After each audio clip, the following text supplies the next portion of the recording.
A lot of people in my age category, this is a brash young punk and disrespectful to the sport of boxing, and taking the name of the champion in vain. And I'm like, well, yeah, I hear you. Didn't Mayweather do the same thing? Money Mayweather, probably the most financially successful boxer in the history of boxing. He was not quiet or kind with his words, or doesn't continue to be. Hello, ladies and gentlemen, and welcome to episode 36 of the Good People, Bad Intentions podcast.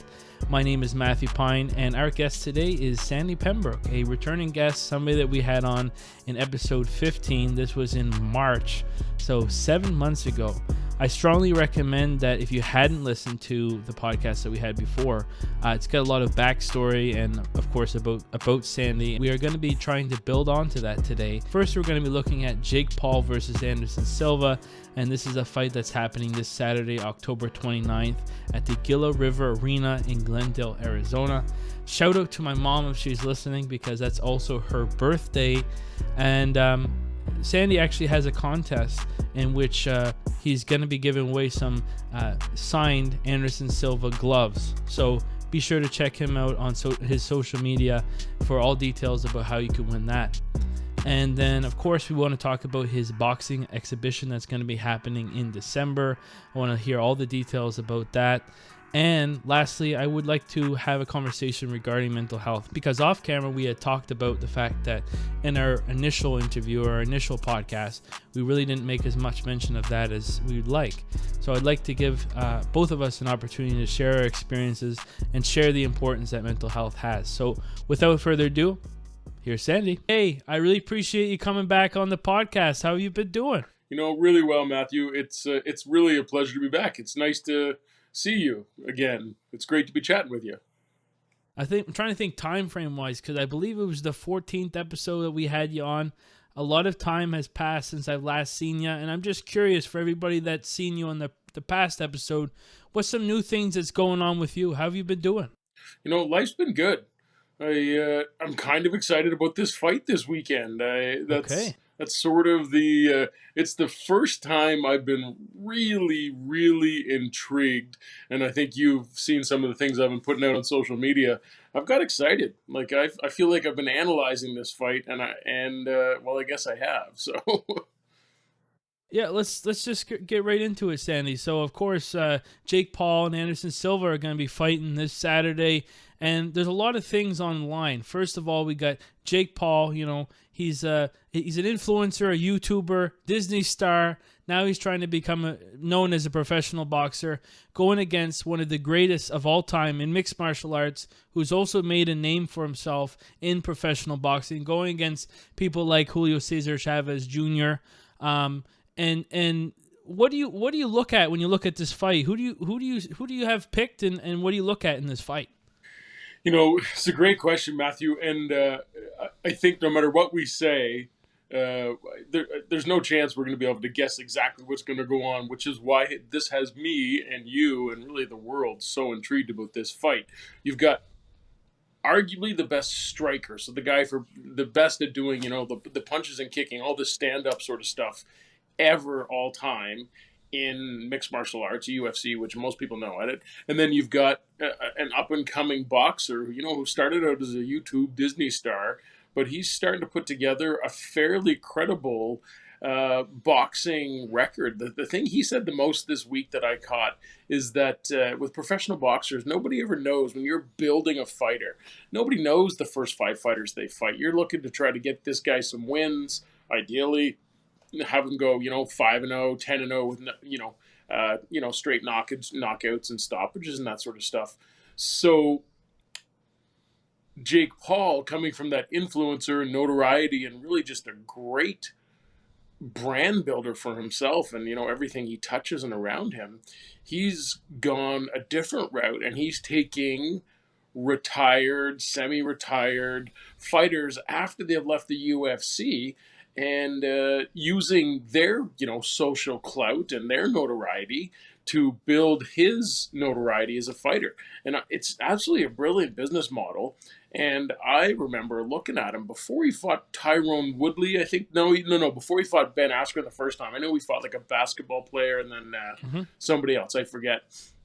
and he's, been in talks with so many other people he's going to fight, and he's great at just attaching his name to anybody that can be in the news or is in the news, and really just getting that buzz going.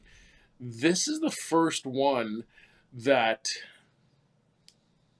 looks like a really tough challenge, and I think the Vegas odds makers, everybody around the world, they're going back and forth, and they're changing their mind. I think 3 times this week on who they're favoring.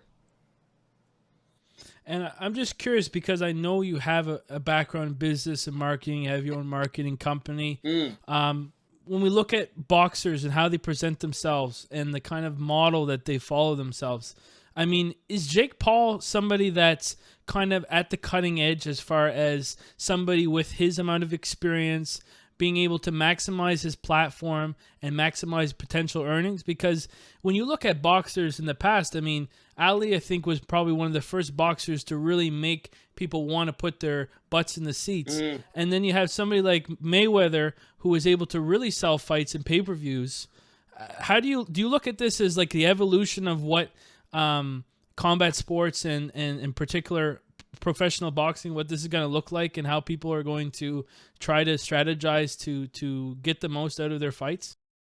You know what? I think you nailed it, and that's really well said, Matthew. I don't know that I would have articulated it near that well. You've got a guy that's got just great ability to get eyeballs on himself.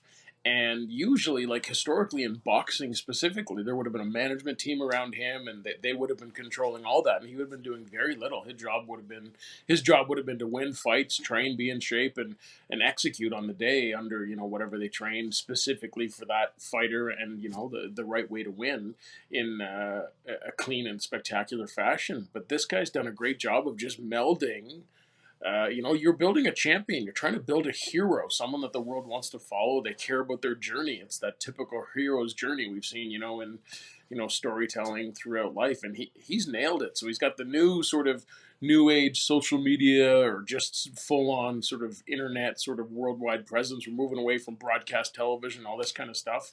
And yeah, he's basically his own, broadcast radio broadcast television station from way back when. The company that is putting this on, sometimes it's Showtime or Bob Arum or the UFC when it's a MMA fight. The company is owned by him. It's called, is it Most Valuable Promotions, MVP?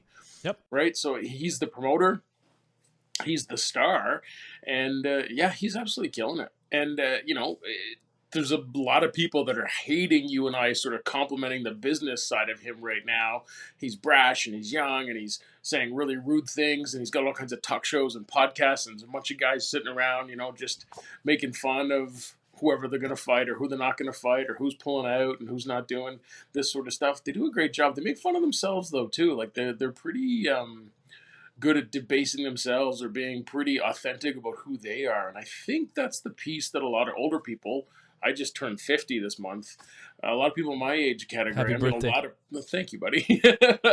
A lot of people in my age category, this is a brash young punk and disrespectful to the sport of boxing, and taking the name of the champion in vain. And I'm like, well, yeah, I hear you, but didn't Mayweather do the same thing? Money Mayweather, probably the most financially successful boxer in the history of boxing.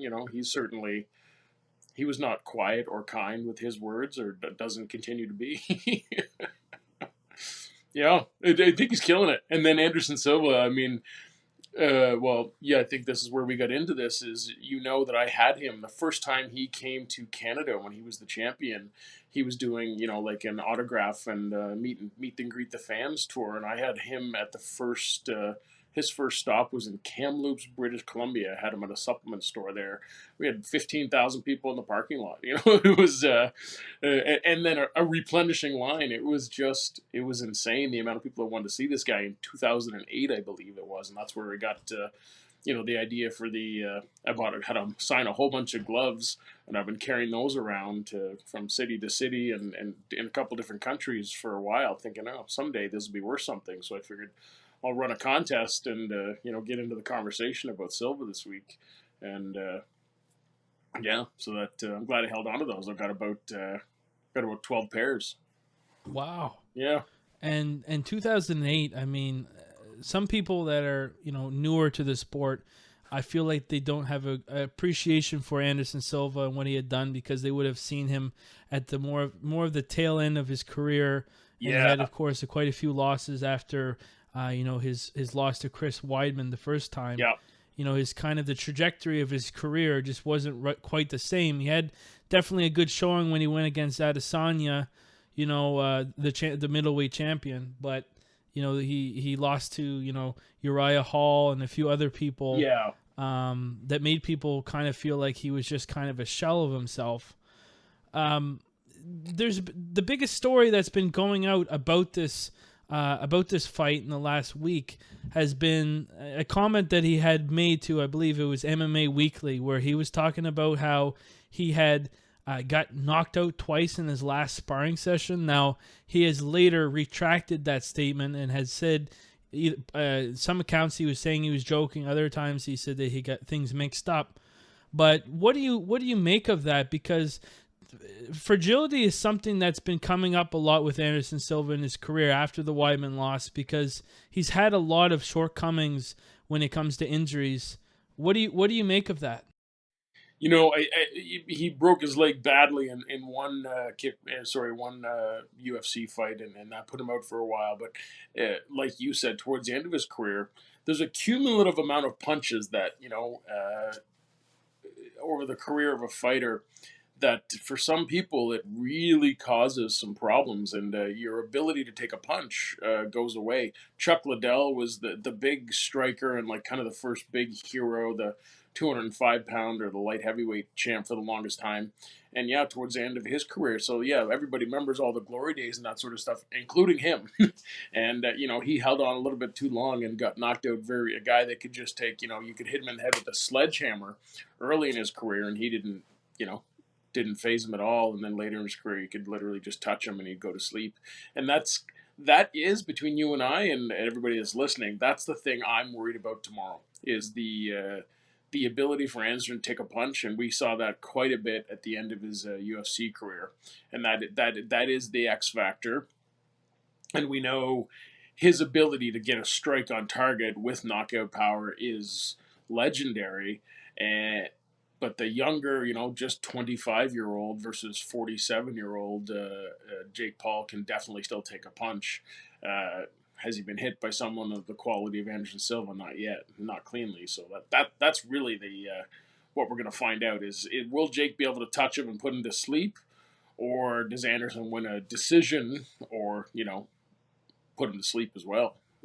But can't wait. I really can't wait. It's going to be phenomenal. And you said it earlier when you asked just the question. We didn't say it, but Anderson Silva was unstoppable from the beginning till the till the twilight of his MMA career. He was literally unstoppable, and he was spectacularly finishing people with just spectacular knockouts. And now a lot of them were with knees or kicks and that sort of stuff, but he's always been quite a skilled boxer for an MMA fighter.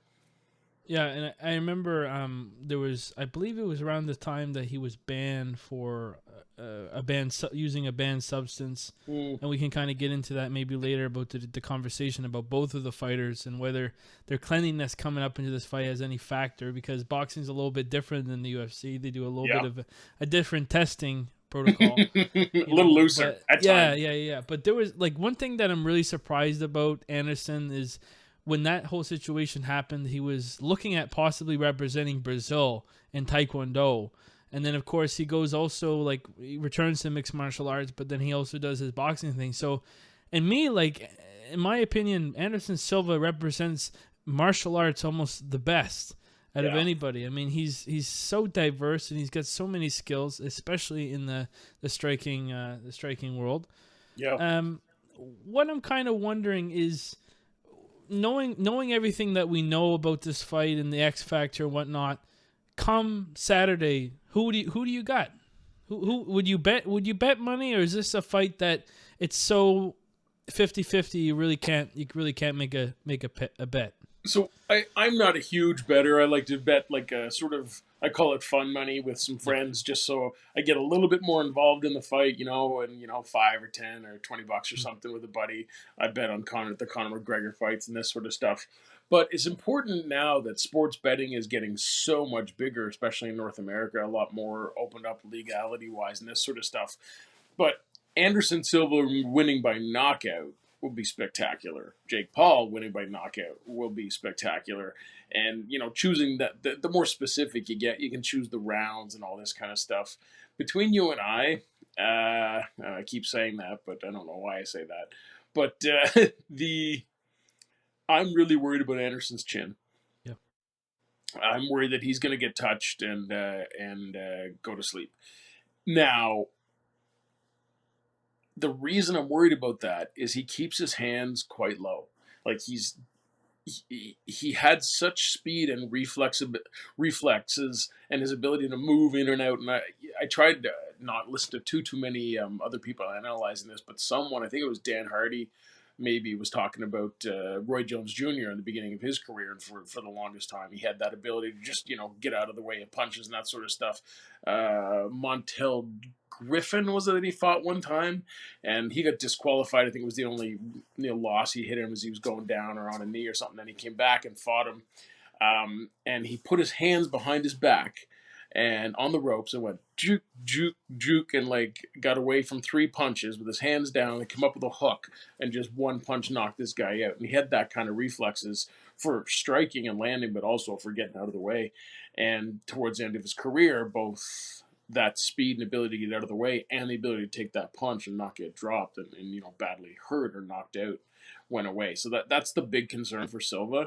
And we saw a spectacular right hook from Jake Paul in his second fight with Tyrone Woodley. That was a devastating, face down on the canvas, not up for, sound asleep for a while. And that's a pretty big power. If he can touch Anderson Silva with that, and that's the question: can he land one of those punches? That's the big X factor. So my heart is with Anderson Silva. If I was betting, I've started to lean towards Jake Paul this time because of the chin. At the same time, knowing that Jake Paul is the promoter. It is his promotions company, and he has the team behind him, and they're going out and hand-picking. They're still building him as a fighter and trying to keep him an unblemished record or a fully winning record. So I think they've seen something in Anderson Silva and something in Jake Paul and have strategized put together the right tactics per round and overreaching strategy to put Anderson Silva to sleep. You mentioned Roy Jones Jr. Of course, I learned that is a huge influence on Anderson Silva's style. The whole time watching him in the UFC, I was like amazed by what he was doing, but I realized that he was doing kind of his version of Roy Jones Jr. amongst other things that he was doing with his head movement. And I think Teddy Atlas has always said it the best. Teddy talks about Roy Jones as well as Muhammad Ali as special boxers who were able to break the fundamental rules of boxing. Yep. They kept their hands down. But why were they able to do that? Because of their reflexes, because of their speed, these attributes that not everybody in the ring has. Yep. But what's interesting about those attributes is with time, with punishment, those things go away. So now we got a much older Anderson Silva, and it's such a battle because on that night he could be, the Anderson Silva of old. But so many times when those bright lights shine on some of the greatest of all time and later in their career, they change, they get old. Yeah. And I really hope, no matter what outcome comes out of this, that his career does not just get liquidated on that canvas, that he comes out with the same amount of capital, and the same amount of, because it seems like with Jake Paul and everything he's done, he's really been trying to execute people's careers. At the end of their career, there's this, we don't know if they're done or not, and they come out and they fight Jake Paul and they were done. And some people have their conspiracy theories about dives. I know, especially with the Tyron Woodley fight, the second one, people had so many conspiracies about that knockout, which I think is crazy because if you really look at it, he just set it up well. He did. I don't know about you when you looked at the Tyron Woodley fight because we brought it up. I had Tyron Woodley winning the first fight. I had Tyron Woodley on points leading up to that knockout. So I mean, it's kind of this weird situation. If Anderson can play a perfect fight and avoid that danger, he should have it in the bag, right? I agreed. It's an 8-round fight, and I don't see either one of them having the patience to play around that full time. They're both crowd pleasers, and they both want something spectacular. They both want an exclamation point. Mm-hmm. Yeah. I think we're going to see a knockout. Yeah, I would bet good money on that knockout for sure. Like, and of course we want that as well. Most people want to see that sort of thing. Yeah, we don't want to see a safe, slow, huggy fight. Where they're playing it safe. And I just want to say, I love what you were talking about earlier when we're talking about Jake. We're talking about, people's criticisms about him. Then we were able to reflect on, somebody like Floyd, what he's said and done in his career. I mean, I can't help but look at Mike Tyson, some of the stuff he did in his career. I love Mike Tyson. But some of the stuff that he did was a little bizarre too, and a little, like criminal, for lack of a better term. Yep. So like, I understand that some of the antics that Jake Paul has, they're not for everybody, and it's hard to defend him a lot of times. But I love how we're able to just look at the fact of how he is as a businessman, and we can't help but appreciate what he does. And I personally, I'm putting it out there that I believe a lot of people around my age that hate Jake Paul are mad because they're not doing the same thing themselves. He is doing stuff that I don't think anybody really imagined was possible, as far as taking an influencer, taking somebody without a background, and literally throwing them into a world that they were never supposed to even put their feet on. Yeah. Thoughts? No, I that's beautiful. Yeah. I like that. Yeah. Great. So I wanted to give you my pick, just looking at that. Absolutely. I agree with what you said about the X Factor, as far as was there anything going on, in this training camp and whatnot. And I have to be honest, if memory serves me right, I remember Anderson Silva talking about in his previous preparations for boxing fights getting knocked out or getting injured in sparring. I think he's been very transparent about that, but it's weird. I think that him being transparent about that doesn't show weakness or show something. He might be more transparent than what most people are with their camps. And I don't know if you have any insights yourself, because you, of course, been professional boxer, professional kickboxer, have helped, like we've talked about earlier, Huey Fury, Tyson Fury. When it comes to camps, how often, in your experience, does a fighter get injured and they kind of hush about it? Well, I would say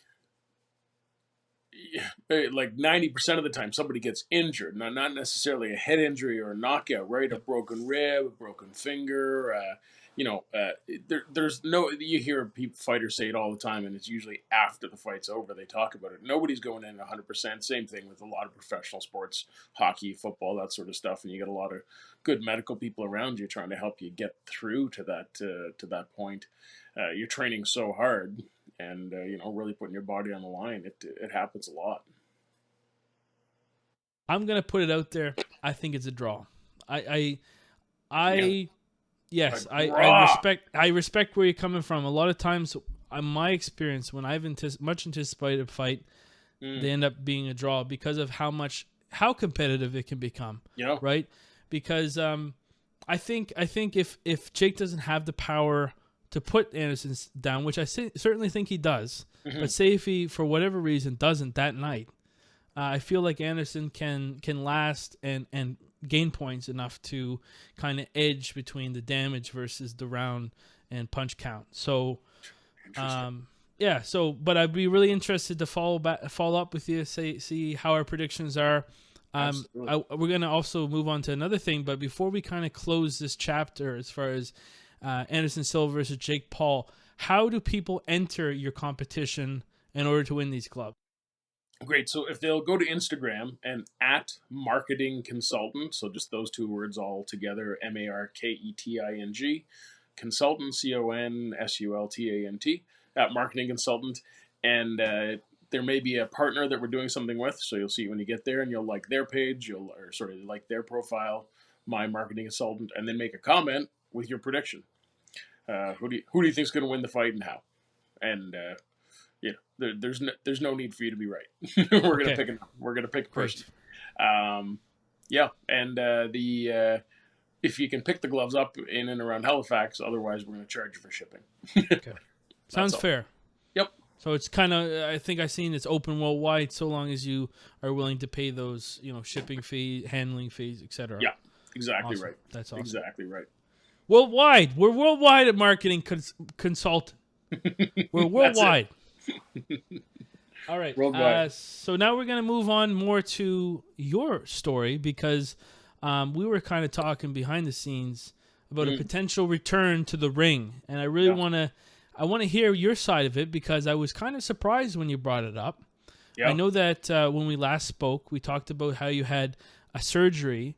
I believe it was to your spine. Mm-hmm. So a spinal surgery. I believe it was fusion, and I don't think at that time we had talked about a possible return, but what has kind of changed in your life where you've wanted to now possibly have a comeback? You know what? Thank you, Matthew. It's great. So in 2017, July of 2017, I got the neck portion of the bottom part of my neck, so the cervical spine. So I'll point it's here. You can see there's sort of a scar there. But they go in through there. They used to go in through your back and access the spine, but they just kind of go in that way. I won't go into too many details, but some people might get squeamish. But they put titanium around the C5, 6, and 7 pieces of the spine, which is cervical. So then you go down to thoracic here, and then lumbar spine is down lower. So your C spine is your neck. So my head doesn't go back or forward or left or right as far as it used to, because that doesn't articulate those spots, because they're put together with some titanium. So, the neurosurgeon, I had it done down in the U.S. I was living down there at the time, and he said, yeah, of course your career's over. But, a lot of guys went on. Football players have gone on with similar surgeries. Tito Ortiz, MMA, several boxers, several MMA guys have gone on. I took a good break, and I was never fully satisfied with the ending of the career. So, I won a couple of world titles in kickboxing, and I was very happy with the later one. And then I started to get into professional boxing, and I'd always done a little bit of amateur boxing. As the UFC, I tell people the money in the UFC and the attractor factor that was going on with it, as demonstrated by this, this fight we just talked about with Paul and Silva.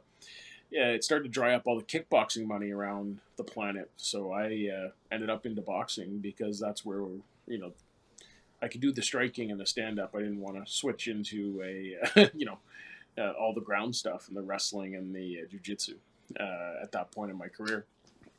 So I would say the beginning of my boxing career was pretty rough. I went in as an opponent and, won my first fight and then lost a bunch. And, I was quite happy to finally, put the time and the dedication and have the right people around me to take a shot at the Canadian title. So I had a 10-round fight against Frank White in New Brunswick several years ago, and I was quite happy with that. And then I got into a bad bicycle accident and that sort of stuff. So I really just felt at the end of my career didn't have the finale that I wanted it to. And there was a couple of more opportunities and a couple more fight deals that we talked about in a few different places around the planet. And I never really fully got it out of my system. And then just recently, I was talking to Peter Martell at Titans MMA there in Halifax up in Bears Lake. And he said he had a guy looking for an exhibition fight just coming up on a card that he's running December 3rd. And I got pretty excited. I was just calling Pete about going back to the gym and getting back into shape and that sort of stuff. And I've been doing a lot of sort of health and fitness sort of stuff outside of the gym, but I really miss it. Like I I really miss the goal and the process and the intensity of training for a fight, and I really feel like it's a big piece of my life that's been missing, and so I want to go back. And I guess the first question I would ask, because you had mentioned about your surgery and whatnot, have you put any research or spoken with other doctors about what kind of surgery you had and the potential risks, or how your recovery has been since there? Or do you feel just with in general knowing yourself that you're at least able to do this exhibition? No, great question, Matthew. A little bit of both. Now, generally, doctors, period, particularly North American doctors, American Medical Association, they don't like boxing at all. So, Yeah. so once you have any sort of yeah, so that's sort of a shorter conversation. But I've talked to other people, other people that work with the body and that sort of stuff, and some other people that have had similar surgeries and that sort of stuff.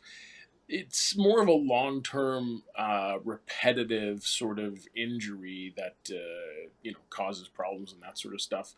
My goal has always been, if I was going to go back, was to have 3 fights. Like a sort of a warm-up fight, like this opportunity for an exhibition fight, just to get in the ring and get the rust off and have a bit of fun, and give a young guy an opportunity that wants to do something, and then take something a little more challenging, and then ideally maybe some type of title fight after that, or at least a really good fight, and then be done with it. So all that about over a 2-year period, I would say.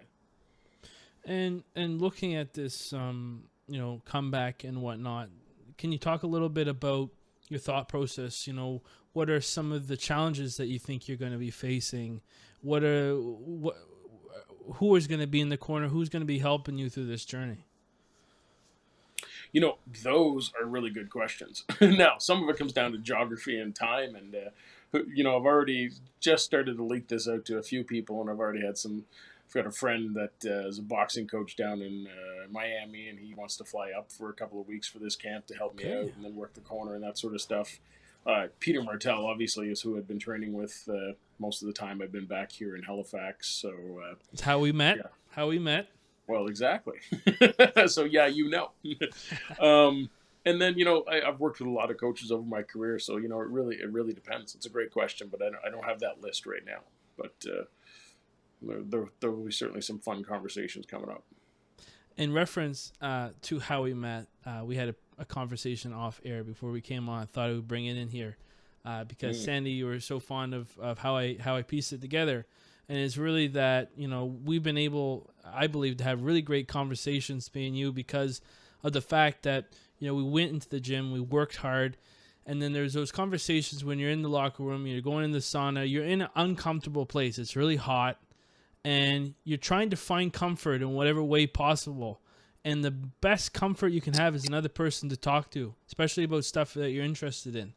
Was that something that you felt like we were able to make this connection that we have on this podcast and then even in person because of having gone through similar stuff in the gym? Exactly. Yeah, I really like that, Matthew. Yeah, you said that sort of earlier, and I really like the way you frame that. We do really hard things together, and we're in there, trying to not hurt each other, but certainly score some points and hit each other, and then go do a little bit of stretching, then go spend some time in that hot sauna. And yeah, there's a real bonding that comes down when it's that, iron sharpens iron or steel sharpens steel. But then the ability to have no animosity and just sit down, in the sauna or on the mats after and just sort of have a discussion about how'd that go for you and give each other a couple tips. And, oh, you got me good with this one and this was really working for you. And it's just this really nice, wonderful sharing of knowledge and growth between people with, similar journeys. Yeah, that's the community that I love about boxing. I mean, it goes from, being in that ring environment and trying to spar and trying to win, when you're going against your opponents. Of course, you want to have control, everything like that. But it's something about being in that sauna and somebody telling you how you could hurt them better, and you telling them how they could hurt you better. That I feel like in a lot of other aspects of life, we don't really see that. I mean, even in professional life. I mean, a lot of people want to always one up people. It's just how it is, like you're both in cubicles with each other and you're both competing a lot of times. But I've always found with boxing and martial arts in general, that sharing of knowledge, it has consequences as far as the fight, has consequences as far as the sparring, but people are more willing to share that because of the mutual respect and the understanding that we're trying to improve ourselves and go against ourselves. Yeah. I mean, you're hearkening back to a bunch of those conversations we had, and it's the way I've always been for many years. Is I know if I tell you, hey, here's a couple of opportunities that you can use on me. Here's some of my weaknesses, and I tell you how to exploit them. Then that forces me to be better in controlling, those holes in my game. So it brings my level up, right? This is unrelated to what we were talking about earlier, but we did talk about Jake Paul, how disliked he is. Somebody in the kickboxing world that's equally as disliked as Andrew Tate. I'm just curious from your point of view. Have you been able to see anything that he's put out on the internet? And what do you think in general? Is that somebody you know about? You know what? Very little. I've had some friends' kids tell me about it, some teenagers, and just a little bit of this. But honestly, I don't know much. But yeah, he seems to draw quite a bit of hate. I've noticed that. Yeah, he's somebody that there's been a lot of allegations about him and his brother Tristan, I'm not sure really how to navigate those allegations, whether they're true or not. But what I do know is that he has like a hustlers university, and it's believed that the reason that he is able to penetrate through social media to a lot of people is because he has some form of enforcement from his followers at this Hustlers University to be able to increase the algorithm for him to get his videos out there more. Because not so much now, but probably a few months ago, he was, when it comes to like Instagram Reels or stories on YouTube, he was like every second or third short for me, and it was weird. I wasn't reacting. I wasn't really like I must have been from just watching a few of them, but they kept coming up, and a lot of people were the same. Had you ever had him infiltrate your social media feed?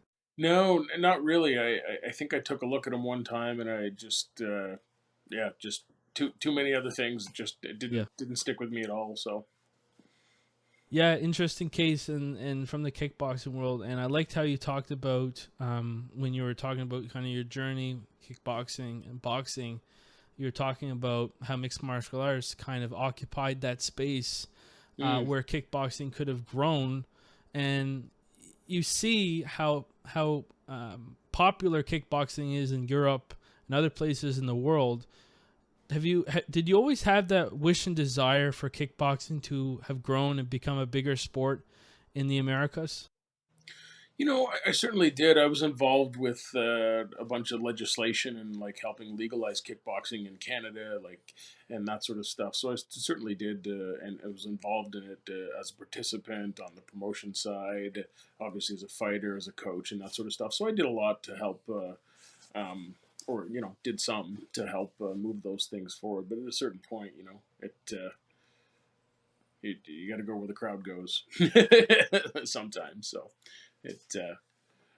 I'm quite happy to see what's happened with the UFC.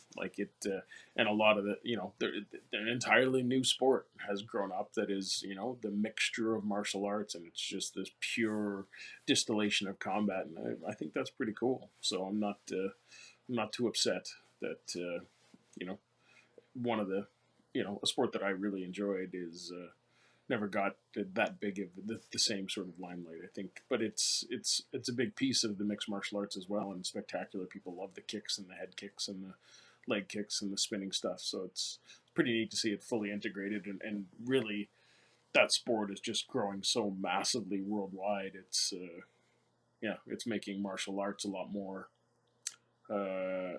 accepted and mainstream and that sort of stuff. And when I was kickboxing in late 90s, early 2000s, mid 2000s, early 2000s, people would be like, they'd find out you did that at a party, and 5 of them thought you were a barbarian. What are you doing? is very different now. Someone that fights is sort of respected or revered more like other athletes. Like a professional hockey player or football player or something. Yeah, so I'm happy to see that. Great question. I'm happy to see that progression for martial arts.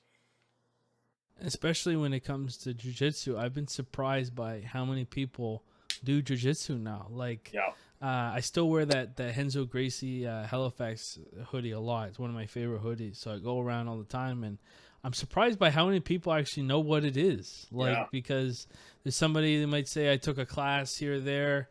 I know I watch the UFC. I know what the Gracie family is or anything like that. And it seemed like only X amount of years ago, like nobody really knew about jiu-jitsu, as far as the common, everyday folks.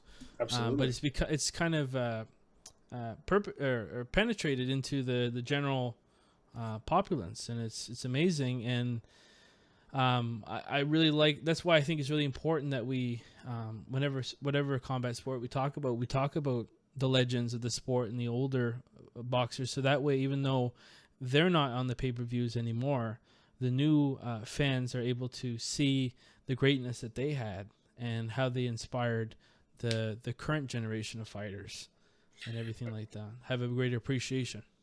I would implore anyone, like on the back of this Anderson Silva Jake Paul discussion, anyone just to Google Anderson Silva highlights YouTube, and you'll see some spectacular, just ninja stuff. Yeah, really. I will say I want to comment on this because it's a very bizarre. This is a very bizarre fight in a lot of ways, but the way that I saw it most bizarre is the fact that Jake Paul has so much respect for Anderson Silva. There's a story of him meeting Anderson Silva when he was a lot younger. Right. There's a music video of them both dancing for the fight promotion. Like, this is something I don't think I've ever seen in a fight promotion. Like, can you just comment on a little bit of the bizarreness for this fight as opposed to both of their fights in the past? I mean, how does this, like comparing this, Jake Paul versus Ben Askren, comparing this to Anderson Silva versus Chael Sonnen? I mean, like, this is like an atmosphere I don't think we've really ever seen both of the fighters in. Yeah, I was watching some stuff earlier today, and it's really neat. Jake Paul is out there sort of fighting the world and the haters, and that's sort of taken his ire this time. And I think that's the focus for him is, he's planning to beat Anderson Silva to silence the people that are saying he's not a real fighter. But yeah, there was a picture of him, apparently Anderson Silva, Jake, and his brother.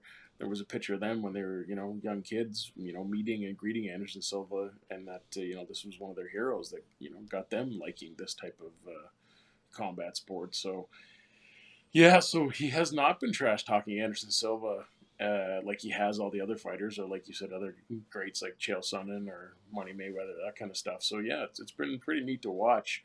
Where my mind went when he asked that question was just thinking about some of the times earlier in my career where, I liked someone a bit too much, the smaller kickboxing circles. You end up fighting someone you knew or trained with or used to be at the same club or something. And there was some strangeness in the ring where I early on where I was maybe just trying to win on points and not damage them or try to knock them out as efficiently or as thoroughly as I should have in the beginning. And then that was a real reckoning I had to come with earlier in my career and realize, hey, listen, if I'm not trying to end this quickly, we're not playing by the same rules here. So, but yeah, I think Saturday night, we're gonna see some violence. For sure, and he's got the second mascot now. He's got the Jake Paul mascot. Now he's got the better. He's got this new company that he's pushing. That's another thing about Jake. He's always pushing something new. He's not coming with the same thing every time as far as what he's pushing. He's got better. He's got his MVP promotion. I've seen the boxing bullies was a thing that he also pushed. And I've been following him before boxing. Like he's I think Really? it was like Team 10 or something like that. He had this idea about being I don't know if it was millionaires or billionaires at this time, but when he had an influencer group. So he's always like somebody that's working on a project. And Yeah. those people are scary people because they're really motivated and passionate about what they do. Yeah. Yeah. He's quite an impressive business person. Moving on. So we've talked a lot about Anderson Silva versus Jake Paul. We talked about your comeback. And I wanted to kind of dial things more on your comeback and talking about both of our journeys. So having a back and forth conversation about our mental health and how mental health is important. Because I feel like some people still in 2022 don't really understand why it's important to talk about our mental health and be open about this stuff. And I just was curious if you wanted to start, or maybe I could start about, why mental health is important to you and some things that you do to help yourself with improving your mental health. Yeah. Well, you know what, Matthew, why don't you start? Sure. Yeah. Yeah. So, I've been very transparent myself, at the start of the podcast, but even going into, I did an episode on when I ran away to Montreal, where I had kind of a chicken or the egg kind of experience where I had a heart arrhythmia that got corrected through an ablation. But because of that, or maybe that the anxiety had caused that, I had anxiety. And that was something that I think also kind of runs in my family, as far as, family members that also have similar experiences. But for me, like I had kind of gone through like a fight or flight at one point that was not related to a heart condition because that was no longer a thing. So I went and I ran away to Montreal. So I strongly encourage anybody that's listening to this, if you check out my episode that I put out quite early in this podcast, I really go into detail about that whole journey. But now, anxiety is something that's kind of weird for me because a lot of people have anxiety that's related to like stimuli, something that bothers them or something that's coming up or something like that they see in front of them that triggers it. For me, it seems to be just like a random occurrence that I pay attention to and it escalates fast. And so I understand when some people are a little bit hesitant to want to talk about mental health or even accept it if they don't have the issues, because it seems like when you don't have it, like people are just making things up. You know what I mean? But I strongly, anybody listening, and I'm sure a lot of the people are in support that listen to this podcast because mental health is a huge part of the podcast. Once you have it, you start realizing, okay, this is real. This is something that people are going through. And then furthermore, you start saying, man, I think I got it good because I hear other people's stories and I believe them, and it sounds like it's even worse. So yeah, that's in summary, like that's one thing I battle with a lot is that aspect. Food is another thing, and control of impulses. When you're already in a kind of a stressed situation or kind of feeling a little depressed, we go to the wrong avenues a lot of times to try to fix that. And, sometimes we even know that we're doing the wrong thing in the moment, but we try to brush it under the rug and think about tomorrow and the possibility that tomorrow will fix things. But what we end up doing is not fixing the problem today, and we don't fix it ever. So those are just two things I think that I really struggle with. And with regard to how I find it helps me is I try to, when it comes to anxiety, try to focus on breathing and try to focus on just making sure that I'm breathing properly.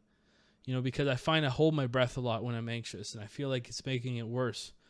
And then also when it comes to the impulse control, trying to imagine people throughout my life and how, some here and some not here, and how they react to what kind of opportunities and other things I'm putting off by not being my best.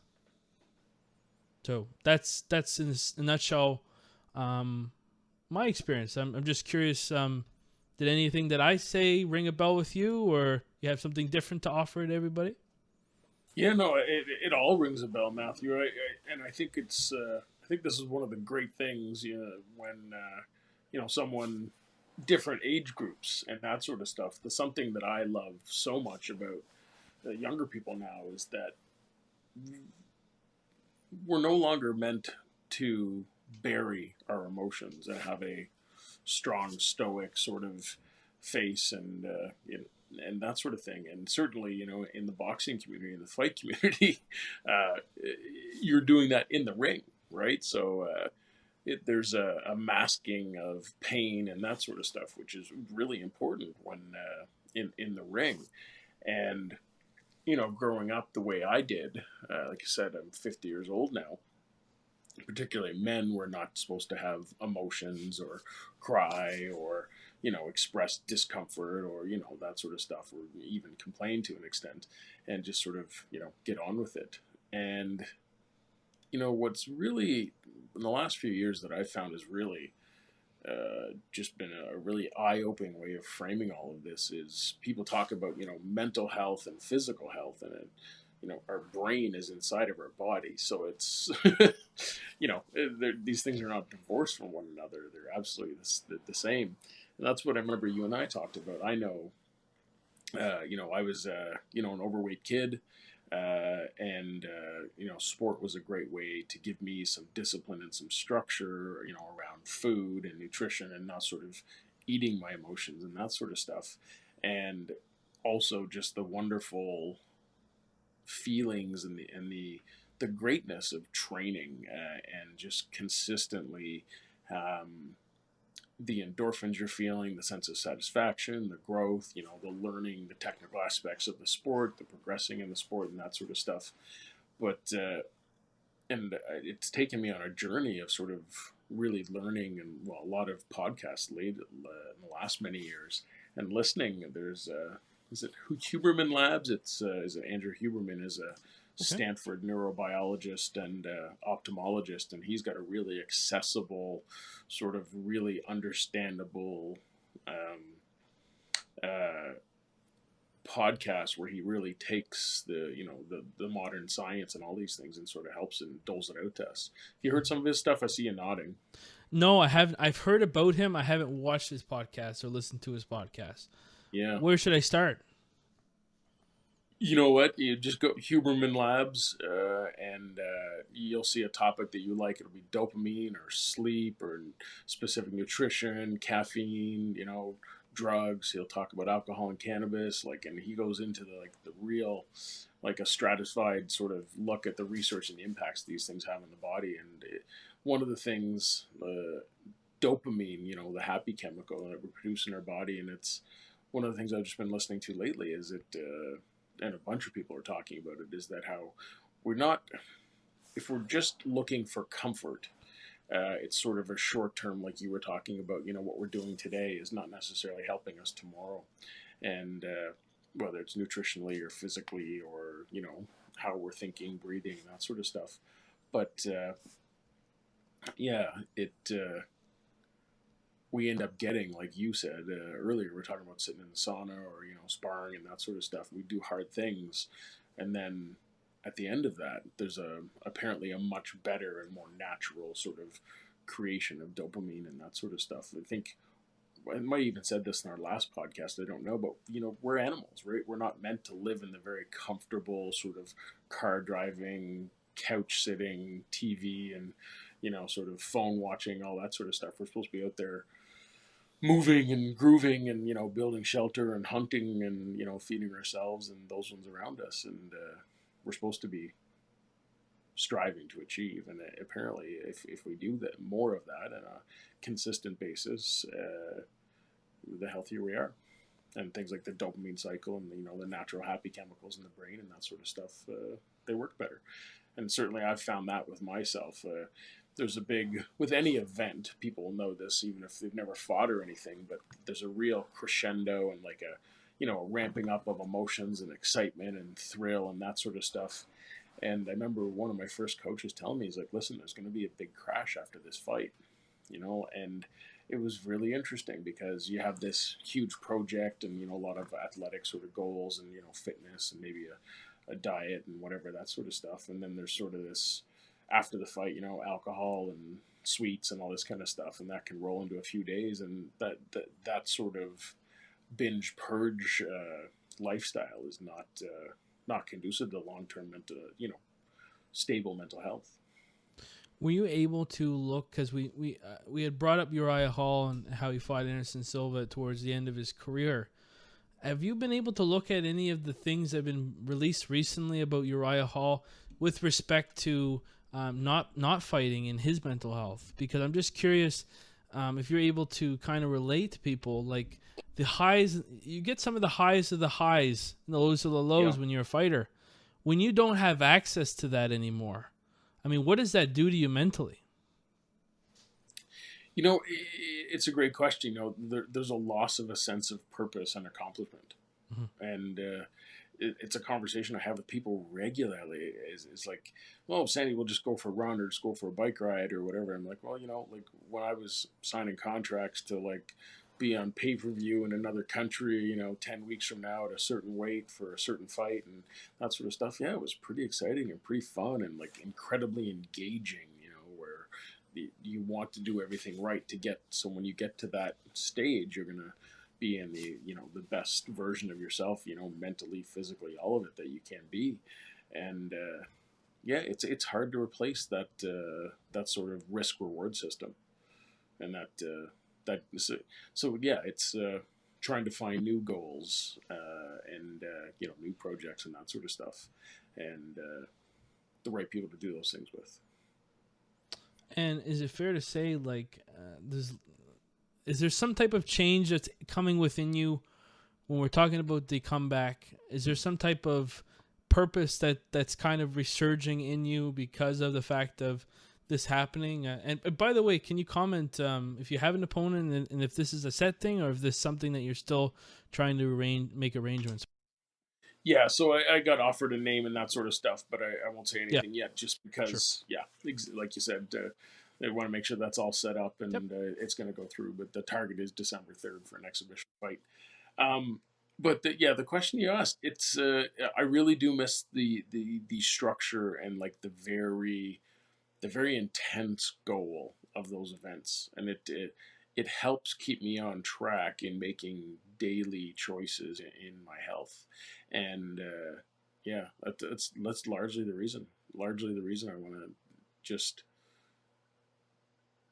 take one more sort of shot at that very nice structured life and routine of really managing yourself to be, at peak performance.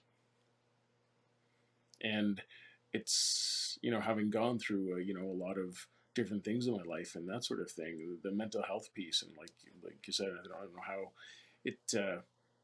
it's nice now to have a lot more tools and some experience and some time away from the sport and that sort of stuff to go at this in a more sort of metered and mature, just by the mature in the sense that just more time has passed and there's been more reflection on how I've done things in the past and that sort of stuff, and excited to do them just as well and slightly better with new knowledge one more time.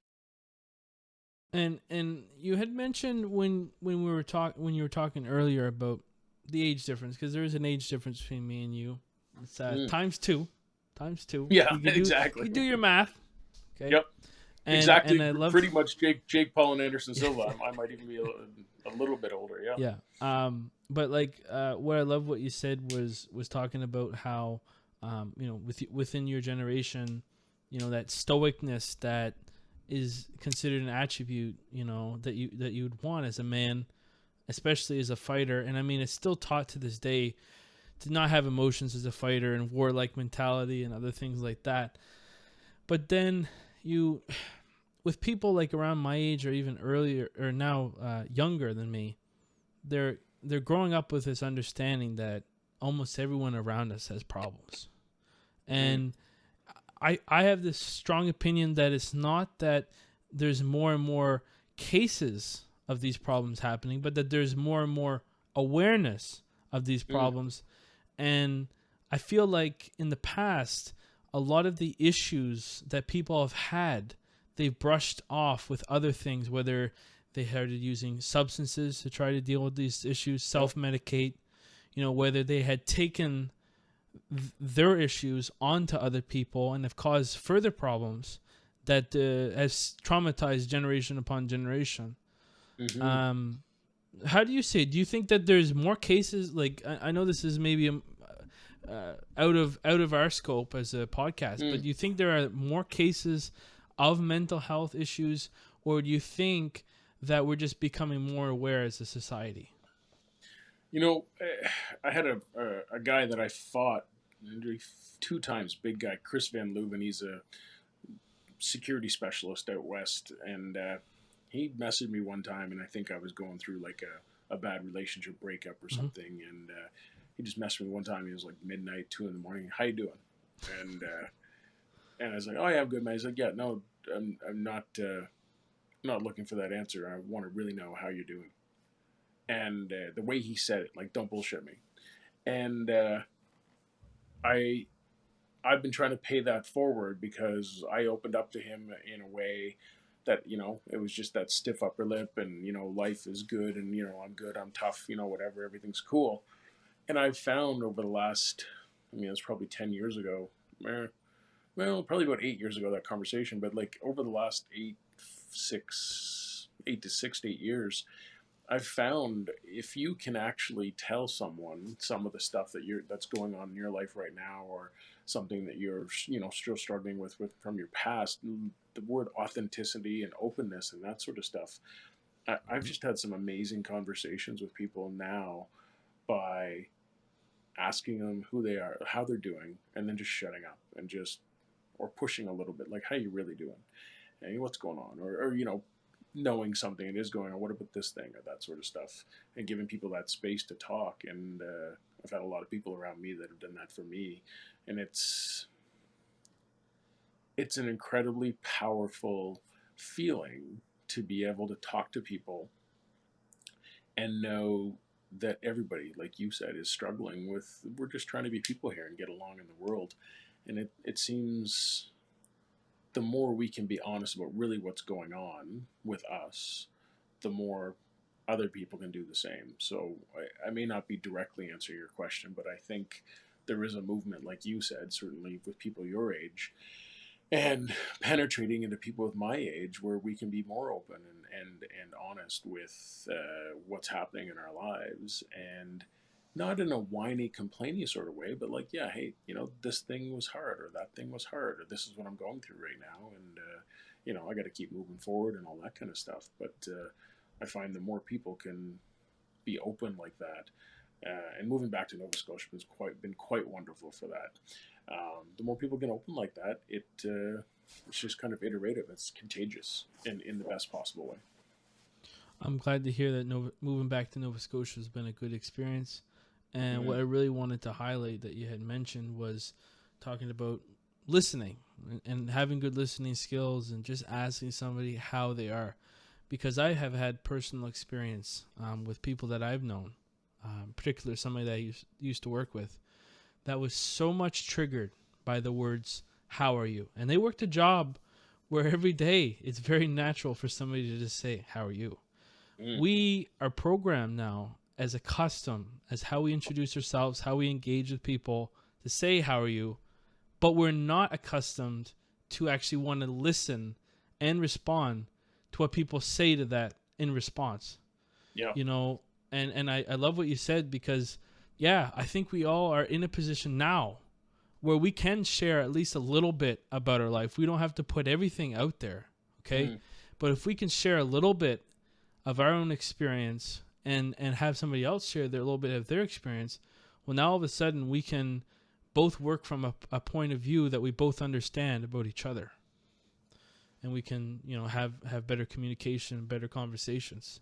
And I think that's one thing why I think we are able to connect the way we've been with the podcast and in real life as well. We've been able to put a little bit of ourselves out there so that we can understand each other while other people can understand us as well. The exchange. Yeah. Yeah. So, we're getting close to time there, Sandy. And Perfect. I just wanted to say, I really appreciate that you came on, talk with me. We talked about a lot of stuff, actually. And I just wanted to say that I plan on touching base with you, of course, with the results of the Anderson Silva versus Jake Paul fight very soon from now. Results of the contest that you have, and of course, more news about your upcoming exhibition. So thank you so much for coming on the podcast. I really appreciate it. Great. Well, thank you, Matthew. This has been a wonderful chat. I look forward to the next one. Awesome. Take care. And that was Sandy Pembroke. I hope you guys appreciated this episode. I had a lot of fun doing it. And I just wanted to talk a little bit about some things that we can take home with us. Now, of course, towards the latter portion of this podcast, we talked a lot about mental health and both of our journeys with mental health and how important mental health is. And I guess what I wanted to do is just try to establish this because it's something or a topic that I really enjoy talking with people, especially with fighters, because of the fact that mental health, according to a lot of experts when it comes to boxing, is a huge contributing factor to the success of a fighter. But not only that, is also a huge part of our own individual lives. And I understand that not everybody that watches this podcast are fighters. So I'm really trying to get the benefit out for everybody. So, of course, anybody that's watching that is a fighter and is trying to improve themselves. But really anybody in general can benefit from the things that we've talked about today. And I've really appreciated having Sandy on. This is the second time. It's not going to be the last time. And, if you guys are watching the fights, would love to hear, your predictions as far as the Anderson Silva, Jake Paul fight, what you think about our predictions. And more importantly, we're going to be also trying to follow Sandy and his upcoming exhibition. I love what he talked about when he was talking about when you stop fighting, how that kind of can have an effect on you and how you kind of need that goal of a fight in order to be motivated post-career. So this is a lot of great information that we covered. And as always, guys, if you enjoyed this podcast and say you're listening, you can actually give a rating to this podcast. And what that'll do is just bump us up higher. So that way, if anybody's looking for boxing, mixed martial arts, or fight podcast, they'll see us first. You can also subscribe. So when a new episode comes out, you don't miss it. If you're checking us out on YouTube, we got the like, the comment, the share. It all helps the algorithm help us know or help people know about us. And you can also subscribe there and you won't miss anything.